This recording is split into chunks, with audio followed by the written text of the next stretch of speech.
मन से पाप करने वाले को मन से, तन से पाप करने वाले को तन से, दिल से पाप करने वाले को दिल से और दिमाग से पाप करने वाले को दिमाग से सजा मिलना निश्चित है। जो मन भगवान में लगा है उसे क्या परवाह की जीवन में क्या मिला और क्या छिन चुका है। भक्ति प्राप्त नहीं की जा सकती, ये तो एक उपहार है। प्रार्थना ईश्वर को नहीं बदलती, लेकिन ये उसे बदल देती है जो प्रार्थना करता है। विचलित मन वाले व्यक्ति को मौत उसी तरह से बहाकर ले जाती है जिस तरह से अचानक आई बाढ़ में गांव के सोते हुए लोग बह जाते हैं। देखते समय देखिए, सुनते समय केवल सुनिए, महसूस करते समय महसूस कीजिए और सोचते समय केवल ये सोचिए, यही वास्तविक कर्म है।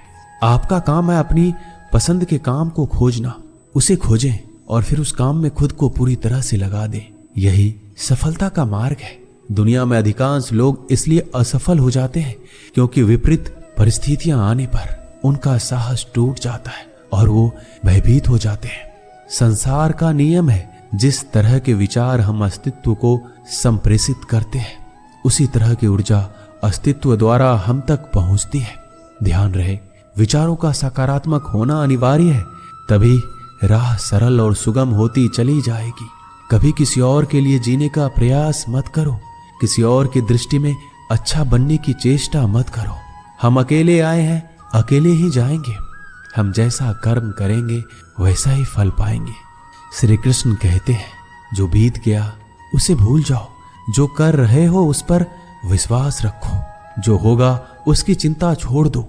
बस तुम्हें मात्र अपने कर्म करने हैं, पुरस्कृत करने का कार्य नियति का है।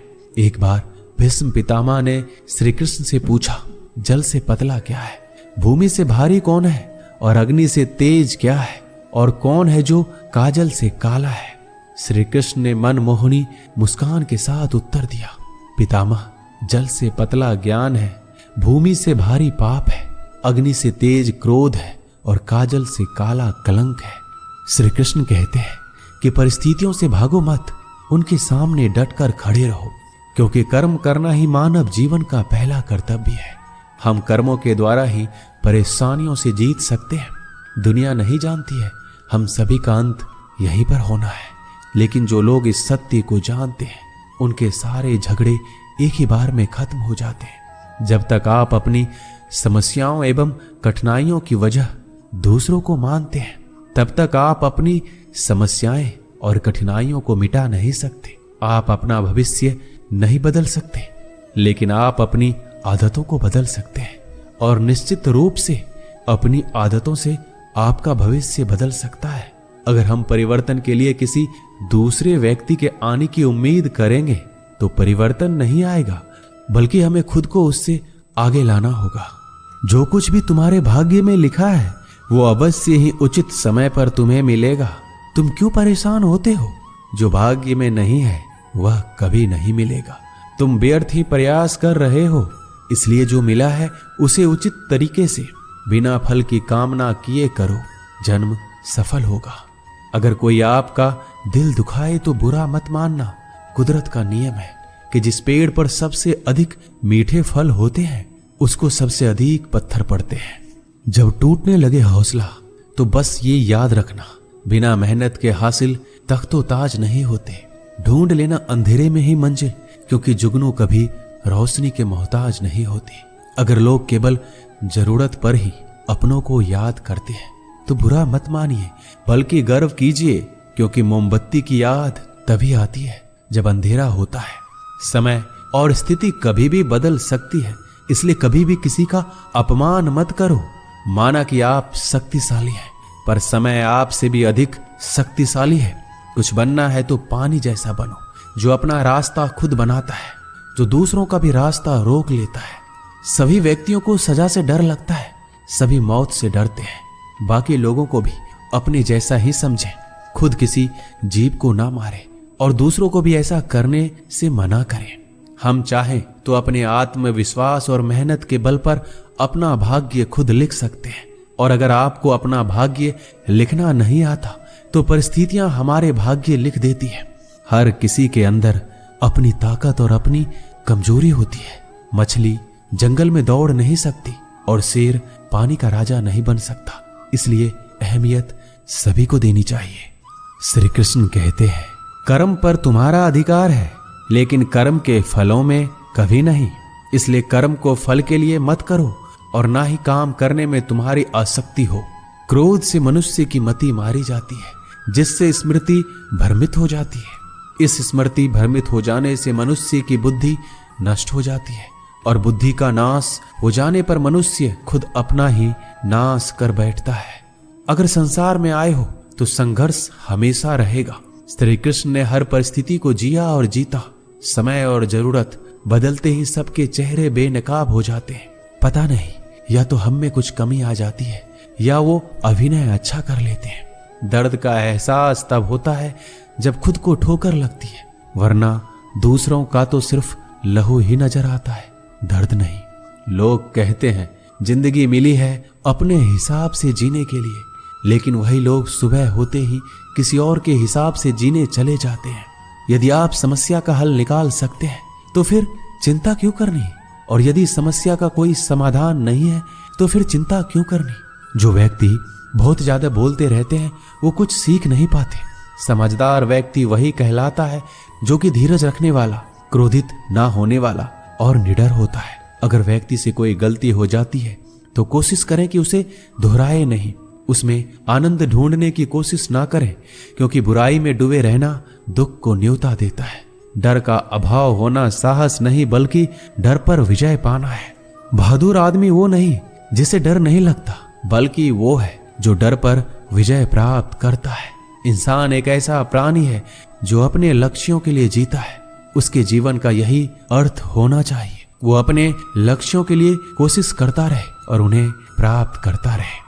उपवास हमेशा अन्न का ही क्यों, लोभ, लालच, चुगली, काम, क्रोध और गंदे विचारों का भी तो होना चाहिए। जीवन में जो भी करो पूर्ण समर्पण के साथ करो। प्रेम करो तो मीरा की तरह, प्रतीक्षा करो तो सबरी की तरह, भक्ति करो तो हनुमान की तरह, और अगर शिष्य बनो तो अर्जुन की तरह। जीवन में कौन आपसे मिलेगा ये समय तय करेगा। जीवन में आप किससे मिलेंगे ये आपका दिल तय करेगा। लेकिन जीवन में आप किस किस के दिल में बने रहेंगे ये आपका व्यवहार तय करेगा। इंसान को खुद की नजरों में सही होना चाहिए, क्योंकि दुनिया तो भगवान से भी दुखी है। आपके पास जो कुछ भी है उसे बढ़ा चढ़ाकर मत बताइए, ना ही दूसरों से ईर्ष्या कीजिए। जो दूसरों से ईर्ष्या करता है उसका मन कभी शांत नहीं रहता। आप चाहे कितने ही पवित्र शब्द पढ़ लीजिए, कितने भी पवित्र शब्द बोल लीजिए, लेकिन जब तक आप उन्हें अपने जीवन में नहीं उतारते उनका कोई लाभ नहीं है। अगर आपका चित्त शांत है तभी आप इस ब्रह्मांड के प्रवाह को सुन पाएंगे और इसकी तल को महसूस कर पाएंगे। खुशी इसके आगे रहती है और ध्यान इसकी चाबी है। भगवान श्री कृष्ण ने कहा है कि जैसे जैसे कलयुग आएगा इंसान मतलबी होता चला जाएगा। जरूरत के समय आपके पैर पकड़ेगा और जरूरत नहीं रहेगी तो पहचानेगा भी नहीं। संगीत सुनकर ज्ञान नहीं मिलता, मंदिर जाकर भगवान नहीं मिलता। पत्थर तो इसलिए पूजते हैं लोग क्योंकि विश्वास के लायक इंसान नहीं मिलता। श्री कृष्ण कहते हैं जो लोग किसी सच्चे व्यक्ति का दिल तोड़कर किसी तीसरे के पास खुशी ढूंढने जाते हैं वो अक्सर धोखा खाते हैं। मैंने हिसाब में रहने वालों को बेहिसाब होते देखा है। मैंने लोगों को बदलते नहीं बेनकाब होते देखा है।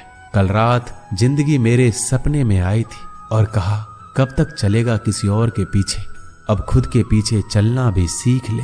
आज जब सब यही कहते रहते हैं कि वक्त नहीं मिलता, मुझे समझ नहीं आता कि व्यस्त वक्त हो गया है या आदमी जिंदगी को मीठा बनाने के लिए अक्सर सही वक्त पर कड़वे घूंट पीना जरूरी है। बाद में बस यादें आती है, वक्त नहीं। इसलिए जी लो हर एक लम्हा गुजर जाने से पहले। कुछ इस तरह मैंने अपनी जिंदगी आसान बना ली, किसी को माफ कर दिया और किसी से माफी मांग ली। जीवन में सुख दुख आते हैं और चले जाते हैं, लेकिन इसी आने जाने के बीच में कहीं एक ऐसा सुख होता है जो कभी नहीं आता और कोई एक ऐसा दुख होता है जो कभी नहीं जाता। जो पिता के पैरों को छूता है वो कभी गरीब नहीं होता, जो माँ के पैरों को छूता है वह कभी बदनसीब नहीं होता। जो भाई के पैरों को छूता है वह कभी उदास या दुखी नहीं होता, और जो बहन के पैरों को छूता है वह कभी चरित्रहीन नहीं होता। संसार में परेशानी देने वाले की हस्ती कितनी भी बड़ी क्यों ना हो, पर भगवान की कृपा दृष्टि से बड़ी कभी नहीं हो सकती। मनुष्य अकेला पाप करता है और बहुत से लोग उसका आनंद उठाते हैं। आनंद उठाने वाले तो बच जाते हैं, किंतु पाप करने वाला